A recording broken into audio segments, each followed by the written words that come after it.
From JBS Studios in Greater New York, this is the JBS News Update with Teisha Bader. I'm Teisha Bader with the JBS News Update for Friday, October the 24th, 2025. U.S. Secretary of State Marco Rubio met last night with Israeli Prime Minister Benjamin Netanyahu. The two then addressed the press, where Netanyahu lauded Rubio's arrival and the other recent visits from the U.S. administration, including President Trump and Vice President Vance, saying this is a circle of trust and partnership. And now we face days of destiny. We want to advance peace. We still have security challenges, but I think that we can work together, and by working together, both address the challenges and seize the opportunities. And there are plenty of both. And welcome again. Thank you. Thank you, friend. Rubio said that while there were challenges ahead, he felt confident about the progress that was being made.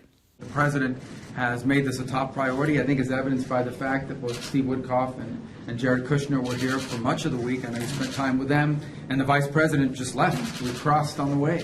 And then I'm here now today because this is a priority. It's a very important achievement, but there's more work to be done and bigger achievements that lie ahead.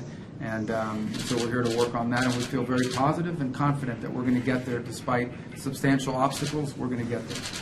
Today, Rubio visited the Civil Military Coordination Center in Israel, the headquarters for the Gaza ceasefire plan, where he said that Israel had met its commitments under the first phase of the ceasefire deal, that Hamas would have to disarm, release the remains of deceased hostages, and that it cannot be involved in governing Gaza in the future.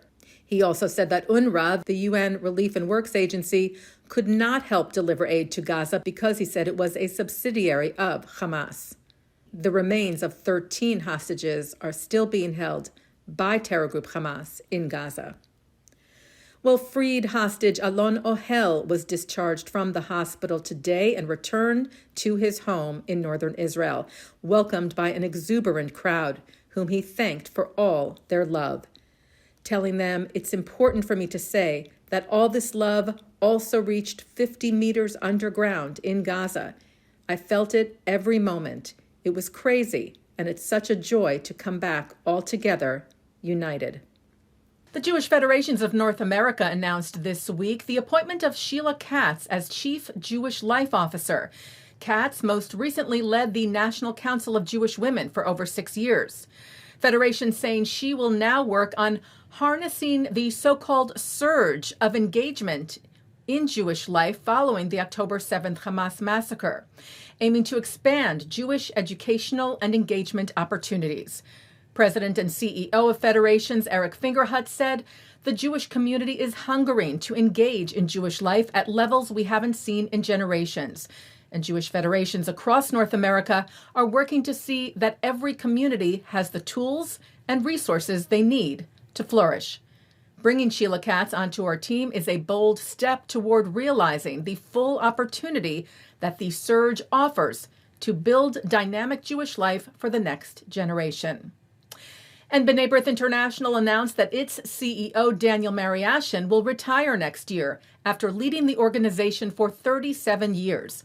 Mariashin telling board members and staff this week it was a great privilege to lead a legacy organization now 182 years old that has and is contributing so much to Jewish life around the world. Mariashin will step down at the end of June of 2026. Israeli pop star Yoni Blach, who created a music video back in January of this year, imagining the return of all the living Israeli hostages, now 9 months later has remade that video with real-life footage. Sof Tov, or Happy Ending, went viral when it came out in the beginning of the year, showing scenes of hostages returning home using AI technology. But now, thankfully and miraculously, the imagining has become a reality with the new real-life video of the homecoming of the living hostages. Taking a look now at our programming for tonight on JBS for Friday, October the 24th. Live Shabbat services are coming up from New York City's Central Synagogue, followed by Shabbat services from the Hampton Synagogue. Then it's David Friedman with Justin Pines on Jewish Insights in a program recorded in Jerusalem. At 9:30, Sarah Hurwitz is on Being Jewish with Jonah Platt. Then a replay from the Hampton Synagogue, followed by a replay from Central. And coming up next, a look at this week's Torah Portion. And that's the JBS News Update for Friday, October the 24th, 2025. I'm Teisha Bader. Shabbat Shalom. Am Yisrael Chai.